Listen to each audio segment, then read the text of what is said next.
pretty crazy to think that more than 200 years they brought brick by brick up here.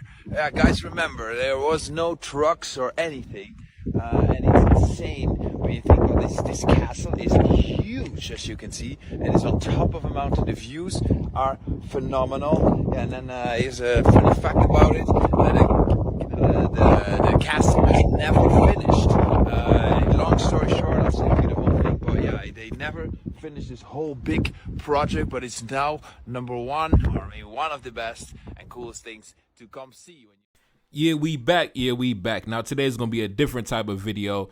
Today we're gonna dive in deep into some literature left behind by the ancestors. And I cannot tell you enough how grateful I am that they left behind so much literature and writings for us to go back and discover. Even though it's not taught to us in school or the mainstream society, the fact that they left it behind, I'm eternally grateful. Now today's video is kind of gonna be a follow-up video to one I dropped about a month ago entitled The 1814 Haitian Military Defense Plan Against Foreign Invasion.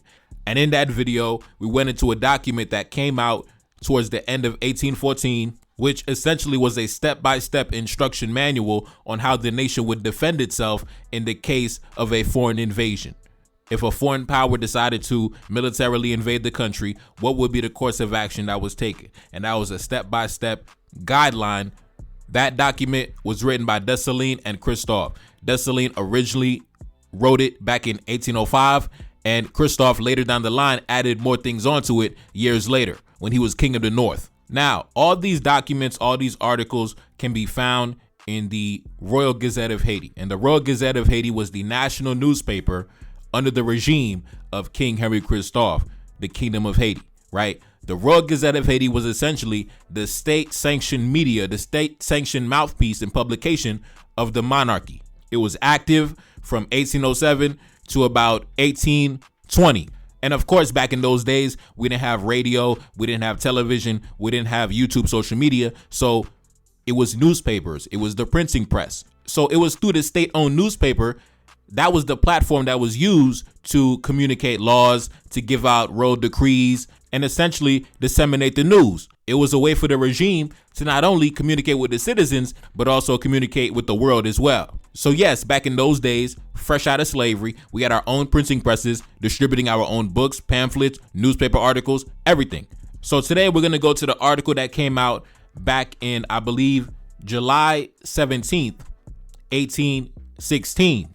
And in this article, it talks about a celebration that Christophe had, Christophe, the King of Haiti, a celebration that he had at the Citadel, right? Today, we're going to go to the Citadel. As you can see, take a look up on the screen, the marvelous, magnificent Citadel, one of the most legendary architectural achievements the black race ever produced, right? So Christophe had a celebration here at the Citadel in the summer of 1816. And in the article, we're going to dive into it. We're going to dive in deep.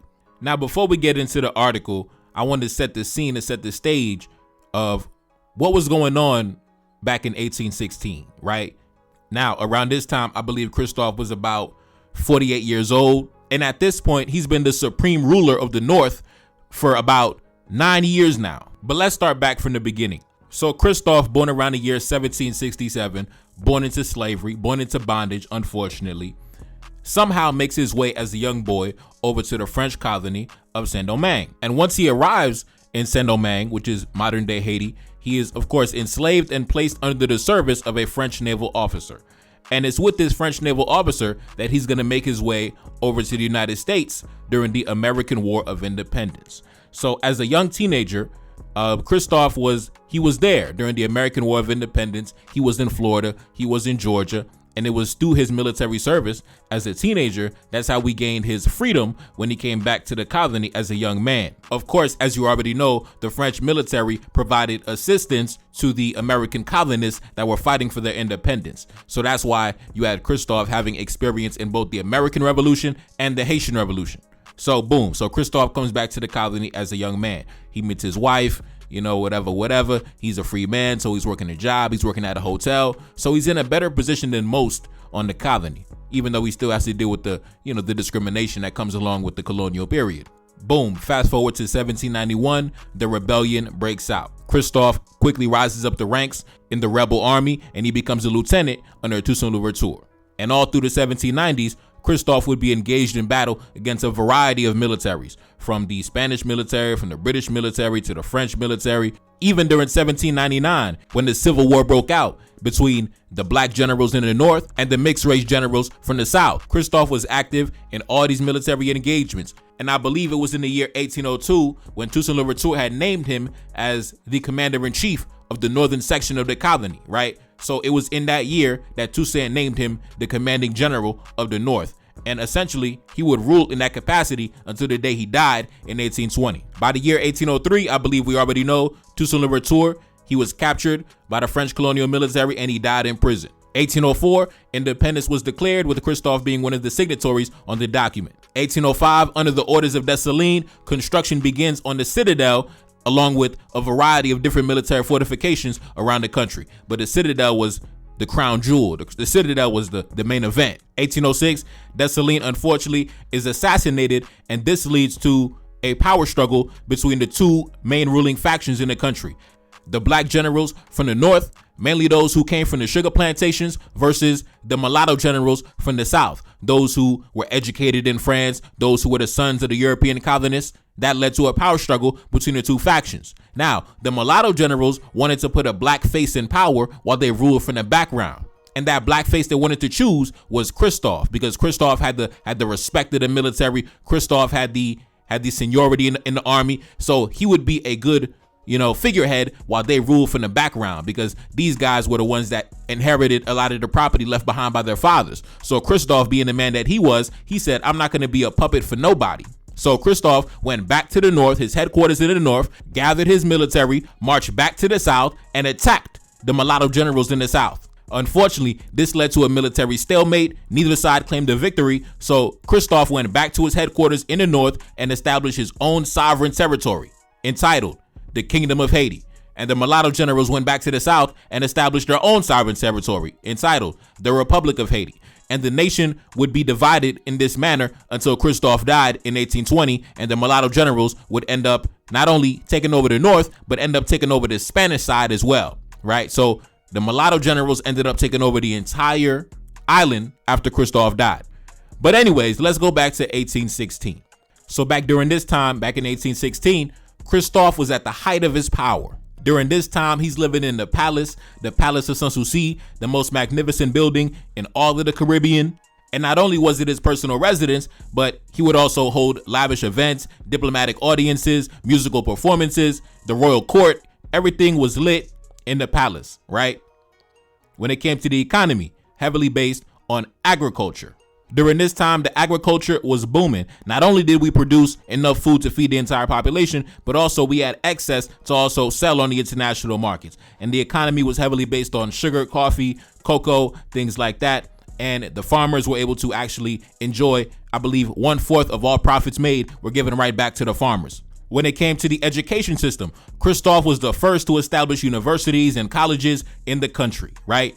He established a school of medicine, mathematics, music, military, languages, as well as the arts. In fact, his famous portrait, where you see him, posing in his military outfit, that was actually done by the professor, one of the main directors at the art academy that he established. So, like I said, the kingdom was booming, the kingdom was bumping, everything was lit. That was the height of the nation. And of course, as you already know, the massive building projects, road building projects, the theaters, the printing press, the Citadel, the military fortifications around the country, the various chateaus and palaces, the hospitals and medical centers. I believe there was a British doctor by the name of Duncan Stewart, and he actually wrote in one of his letters that the hospitals in the Kingdom of Haiti can go toe-to-toe with the hospitals in any kingdom in the world. Listen, Christophe was not playing no games with y'all when he was walking the earth, man.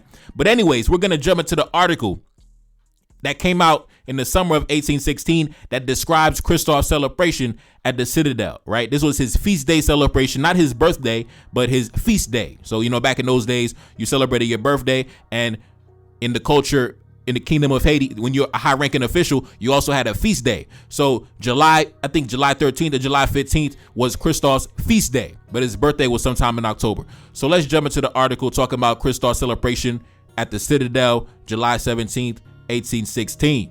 Let's get into it. Take a look up on the screen. Starting at the top. Liberty, independence, or death. The Royal Gazette of Haiti, July 17th, 1816, in the 13th year of our independence. From the Citadel, July 16th. July 15th marks the anniversary of His Majesty, our august and beloved sovereign.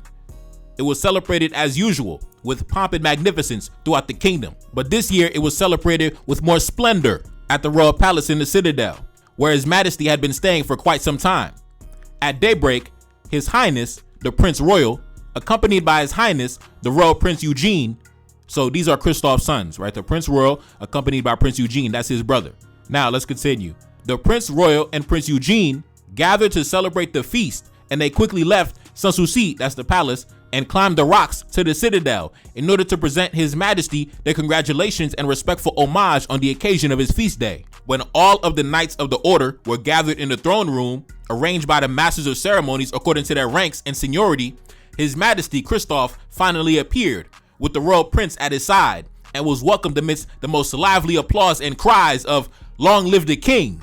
Joy and satisfaction shone on His Majesty's face, and he testified to the knights how pleased he was to see them gathered around his person. Now, time out. Now, in that part, they said the knights. I believe they're talking about the Knights of the Order of St. Henri.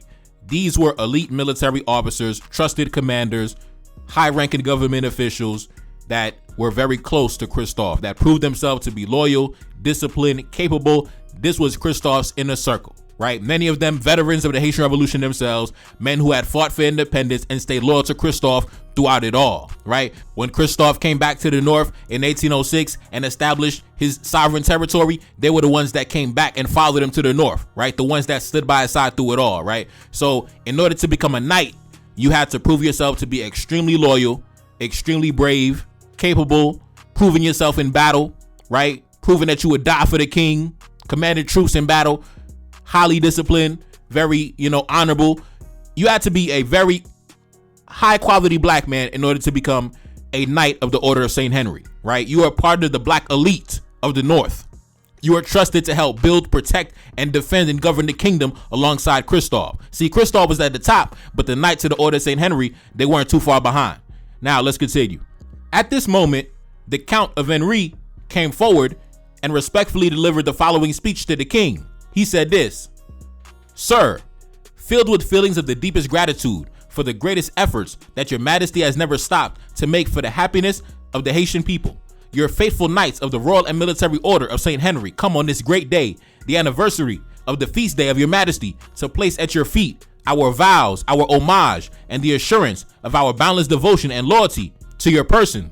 Sir, your Majesty, you have given us laws that ensure our happiness, guarantee and secure our citizens. You have created institutions for us that reward services rendered to the fatherland, and your Majesty takes every means to introduce science and arts into the kingdom. When we consider these great things, and then we turn our gaze to the peak of this formidable rock, built from the perseverance and the tireless work of your Majesty, who erected this monument on this inaccessible rock, the bulwark of our liberty and independence, we are filled with admiration, respect, and love for your Majesty. Sir, all the hope of the Haitian people, from the north to the south, from the east to the west, is based on the great character of your Majesty. From our happiness, our glory, and our dearest interests, they are all in your hands. Your Majesty has always preserved us from falling into the snares of our enemies. Their plans were to have us destroyed by one another and to then rob us of our liberty and independence and remain the sole masters of the battlefield. Your Majesty has thwarted their infamous plans by your constant efforts to extinguish the civil war without bloodshed and to see all Haitians finally united under the banners of liberty and independence. The Haitian people, the entire universe, and we ourselves render to your Majesty the justice that is so legitimately due to you. Sir, we repeat to you, all the hope of the Haitian people is based solely on your Majesty. We pray to the Almighty to preserve us all precious days. We pray to your Majesty to spare and preserve himself, to establish our freedom and our independence on solid and lasting foundations." Now, that was the end of the speech. That was the speech given by the Count of Henri. Now, Henri is a town in northern Haiti, right? So the Count of Henri, that was a representative, a high-ranking official from the town of Henri. Now, let's continue. The article went on to say, this speech was drowned out by cries of "Long live the king, long live liberty, long live independence." Then, Biography, the king's secretary, responded to the knights in the name of His Majesty with the following speech. Now, Biography, I told you before, that is Christophe's right-hand man, right? He was the one that wrote that legendary book, The Colonial System Unveiled. He was the one that wrote and published a lot of the legendary books that came out of the kingdom, right? He was a high-ranking official, one of the most powerful black men in the world during this time, right? Definitely, like if Christophe was number one, Biography, he was number 2 or 3, right? And just to give you an idea of how close to Christophe that he was, when the mulatto generals took over Christophe's territory after he died, Biography was one of the first to be killed. Now keep in mind, Biography, he was a mulatto himself. He was a mulatto, but he was a mulatto who was more revolutionary minded. In contrast to the mixed race generals from the South, who are more so aligned with French culture and French customs and had more of an affection for their father's side of the family, right? Biography had more of an affection for his mother's side of the family. So, anyway, let's get into this speech by Biography, one of my favorite ancestors. He said this: Monsieur le Chevalier, the happiness of a king takes its source in that of his people.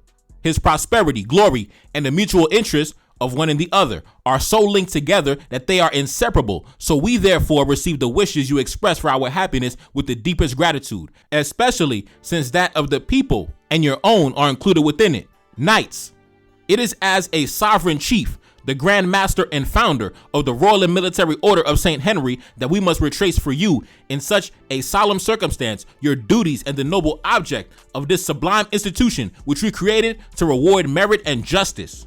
You have just heard it. Knights, merit and valor are the qualities required to deserve this noble and brilliant decoration. All citizens can therefore aspire to the honor of obtaining this, the career being open to all without distinction. Thus, it is not through birth, favor, and intrigue that one can claim to acquire this honorable distinction, but it is through irreproachable conduct in one's private and public morals, and therefore eminent services rendered to the king and to the fatherland. Such are the noble and worthy means of acquiring the prize of merit and valor. You, the knights, who have already had the honor of obtaining this reward due to your services, how much must you not persevere in following his glorious footsteps, which have opened the path for you, when you have become, through the high rank that you occupy in society and in the army, the models that fathers of families and soldiers must imitate? How much must you not still redouble your zeal, constancy, and your ardor to direct their steps in the true path of honor and glory? To be good and loyal knights, it is not enough for you to be brave and intrepid. Valor is superfluous when it is not accompanied by the other virtues that constitute the true knight: boundless devotion and unfailing loyalty to the king and to your country, wise, prudent, and attentive to your duties, zealous, active, and tireless in your service, humane, sincere, and generous towards your citizens, good husbands, good fathers, good citizens, and above all, good soldiers. Knights, these are the eminent qualities, the moral virtues, which must particularly distinguish you and which you must pride yourself on professing. After outlining your personal duties, we would be unworthy of the benefits of the Almighty and of the high rank to which His will and that of the people have raised us, if we ourselves were not imbued with the full extent of our great obligations. We have measured all of their immensity. We have been sustained in the hope of being able to carry them out with the help of the Almighty and by the ardent and continuous zeal of the good and generous Haitian people, who have always supported us in our constant efforts to establish their freedom and independence on solid and lasting foundations. Whenever we have addressed the needs of the people, we have provided for them and will continue to provide for them. Internal peace, one of their principal needs, has always been our concern, and we have neglected nothing to extinguish our civil dissensions without bloodshed. Internal warfare only tends to weaken our population, a favorite project of our enemies. It is contrary to our paternal intentions and to the true interests of the Haitian people. Knights, after 26 years of perseverance, battles, and sacrifices, the end is finally approaching, when we shall finally reap the fruits of our constancy and our valor, our fight against who obtain it. If our independence is voluntarily recognized, then, free from all cares, free from all worries, we will be able to devote ourselves entirely to commerce and agriculture, to cultivating the sciences and the arts, those lovely children of peace. If our independence is contested and we are obliged to draw our swords again to cement it with our blood, we are determined to do so. We have the means, and we will perish rather than suffer the slightest attack upon it. Now, time out. You see, that excerpt from the speech that was given by Christophe's secretary, Biography, that really highlighted the difference in the mentality between the northern rulers and the southern rulers, right? The southern mixed race generals versus the black generals from the north, right? Like I mentioned many times before, when the French sent their ambassadors to the two governments, the two regimes in the north and the south, right? When they sent their representative to the south, to the mixed race generals, they had dinner, they had a gentleman conversation. When they went to the north, the French ambassador, he was killed, he was murdered, and his body was dumped somewhere in an unmarked grave. You see, when it came to the mixed race generals in the south, the so-called rulers of the Republic of Haiti, they were willing to pay a debt. They were willing to pay reparations to the French government. When it came to the rulers in the north, you saw what they said in the speech. You saw what Vasti said in the speech. He said, if our independence is challenged once again, we are prepared to draw our swords and fight once more, and we are ready to die rather than suffer any slightest attack against our sovereignty. So that goes to show you the difference in mentality in the Kingdom of Haiti in the north, in Christophe's territory, versus the Republic of Haiti in the south. It was two different mentalities, man. It was two different mentalities. You see, in the north, they had already had a plan of defense ready to go in case the French invaded. They had a citadel 3,000 feet up on the mountain, 2,000 feet above the sea level, right? That can hold thousands of soldiers with the walls 130 feet high and 30 feet thick. When it came to the rulers in the north, in Christophe's territory, it was not a game, man. It was not a game. That's why I always say, when Christophe died, that was one of the most tragic things to ever happen to the black race. Now, anyways, let's continue. The closer that we get to this much desired outcome, the more delicate our situation becomes. The wiser and more measured we must be. The more we must avoid in our dealings with nations a dangerous, weak, and fickle policy, contrary to our interests. In politics, as in morality, the smallest faults lead to the most serious consequences. When we look at ourselves and consider ourselves, our political situation has no similarity with that of other peoples who, like us, have achieved freedom and independence. We perhaps have more rights than they do in the eyes of the eternal and the supreme justice through the suffering and horrors we have experienced at the hands of our enemies. But they have had more years than we do in the eyes of men. A few years of civilization and their skin is different from ours. So they have found passionate and powerful protectors among kings and peoples. But we, descended from Africans, we so often debased and degraded. We, barely out of the darkness of the chains of slavery, have to overcome all obstacles. We have to vanquish the barbaric prejudices that have weighed on us for centuries. We can only count on the universe, despite our rights and the justice of our cause, on the feelings of benevolence of a few generous men, friends of humanity, and on the means that the God of the armies has placed in our hands to be able to defend ourselves. Launched into the civilized world by an event as yet without example, we attract the attention of the universe. Our friends, like our enemies, have their eyes fixed upon us and observe us. The former see us with tender interest. What will be the conduct that we will adopt in these difficult moments and make wishes for our happiness? The latter set traps for us. They spy on us. They comment on our steps. They invent lies to accentuate the justice of our cause and lead us, if they can, to our loss. Placed in the middle of these reefs, surrounded by abysses, we need a wisdom more than human, and all of the discernment of our judgment to direct our conduct, penetrate the depths of our politics, unravel the artifice and the lie which present themselves always under the aspect of truth itself.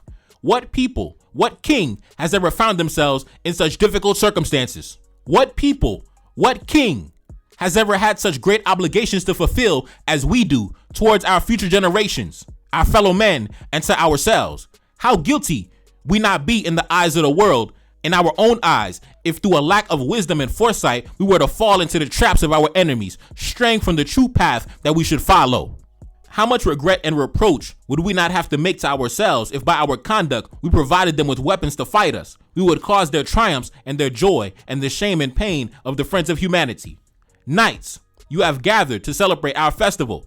Our intention at first was only to discuss with you the object of this meeting, but we then reflected that by placing before your eyes such great interest, Haitian knights, in celebration as in battles, we must never lose sight for a single instant of liberty and independence, the happiness and salvation of the fatherland.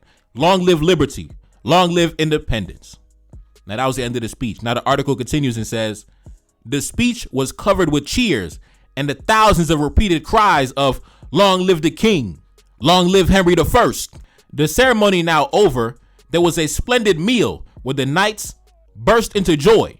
At dessert, several patriotic toasts were made and met with the liveliest applause and by the cannons of the Citadel, which was heard with a frightful noise. The extreme elevation of the Citadel made the shots resound in the valleys, which extended with a crash into the distance. Now, that was the article, July 17th, 1816, Christophe's feast day celebration at the Citadel. As you can see, it was a more private ceremony. Usually Christophe's celebrations, his parties, his events were very magnificent, very large, very high end, very, over the top, lasting multiple days. Everybody coming from all different towns and cities. But obviously this year, as we can see, it was more private. It was, high ranking military officers. It was Christophe. It was his secretaries. It was, high ranking government officials just, paying homage and showing love and just, having some real talk, having some real discussions. 1816, if you remember back in 1814, that was when the French first had made attempts at opening negotiations with the two regimes. And as you already know, Christophe killed the French ambassador back in 1814. In 1816, as you can see, he got more powerful. He got even richer. Everything became more splendid, more magnificent as time went on. Unfortunately, Christophe, 4 years later, 1820, he would die, unfortunately. And, but regardless, he left his mark on history. Established one of the most magnificent buildings ever erected in this side of the planet, the Citadel. Crazy, So inside the Citadel, in the royal chambers, in the throne room, this is where this event was held. And like I said, man, some crazy speeches right there. Vasty's speech, that was crazy. Shout out to Vasty, man. Shout out to Christophe. I might start coming with a lot of these, documents, the old letters from the Royal Gazette of Haiti. Yeah, I might start doing that, man. Anyways, man, I'm not going to be here too long, man. Subscribe to the Patreon, NTD 1814. I'm about to start going heavy into the Patreon. So like I said, go sign up for that Patreon so you don't get, you don't miss out on nothing. I'm about to start really sending the content over to that Patreon for the family over there, so stay in tune, man. Stay in tune with us over in that Patreon. Go sign up. Don't miss out on nothing. Anyways, man, it's your boy Nefakari. That's Celine back in the Billy. Yes, indeed. Cash App in the description. Support the album, Sahel 1816. Go to my homepage. Go to my playlist section. Enjoy the album. Join the Patreon, NTD 1814, and I'm gone. Peace. Told me she loved me and said that it's real. So independent, ain't signing no deal. Feel like a king and I'm up at Cap Henri. I'm in the Citadel, top of the hill. Trying to run up but we let off a cannon. Secret location, I'm keeping it sealed. You ain't retaliate, Franco Medina. Came to the country and he got killed. You ain't retaliate, Rafi and Mans. Thought you was law, thought you was real. Didn't even want to come pick up the body. Had your man locked up, he died in the cell. Up at the palace, I'm throwing the party. Right on the south and I'm giving them hell. And my little shorty, she looking exotic. African features, she casting a spell. Run to the check like I work on my fitness. Wake up each morning and handle my business. Said that she love me, she want my genetics. Wanna get married and make it official. Wanna get married and have my babies. Up in the city, I'm riding Mercedes. Up in the city, they treat me like royalty. Feeling like Dolph, talking about lords. Spreading my wings and I had to get fly. Up in the top, an incredible vibe. Came from the bottom, I'm up in the sky. Gave one look and said, baby, you fine. Wake up each morning and handle my business. They just be talking, you see me, I live it. Ride on my enemies, sounding like thunder.